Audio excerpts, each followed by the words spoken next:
All right, now we're going to make chicken marsala. The pan has been on the stove with the fire underneath it so I can get it nice and hot. It's pretty hot now. And then we're going to put some olive oil in the pan, enough to make the bottom of the pan wet, but not a puddle. Okay. So go ahead and put some on, and then roll the pan around. Like that? That seems good. Roll the pan around to coat the underside of the pan. And if the pan is nice and hot, it's going to shimmer a little bit when you set it down. It looks like it does that. If you want to check to see whether or not the pan is really hot, you can take a little piece of onion or whatever and put it in, and it'll immediately start to bubble. So we know that the pan is the right temperature. That's great. So next, those chicken breasts that I covered in flour, we want to put those into the pan as quickly as possible. So go ahead and do that.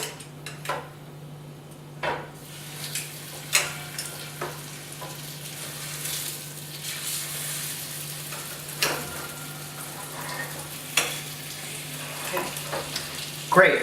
So, and I've turned the heat back way up on that because when you put cold food into a hot pan, it makes the hot pan a little bit colder. So we want to get that pan nice and hot. The flour is going to cause the chicken breast to brown nicely, and that's exactly what we want. It's tempting to want to peek and at the chicken to see how far it's going, but resist that as long as you can, because we really want that brown crust to form on the chicken. Probably it's going to stick to the pan. That's what happens when you're sautéing. Meat will stick to the pan. But after the crust has formed, it will release, and then you don't have to scrape it or be worried about it sticking too much. It'll release on its own. So you can hear the sizzle. You know it's cooking. You know it's working. About how long do you leave it cooking before you check? Probably 3-4 minutes. We're not trying to cook the chicken all the way through. We're just trying to get the color on it, because then we're going to move the chicken to the oven to cook a little bit longer while we're building the sauce. And so how can you tell? Can you just peek under the edge to see when it starts to brown? Or?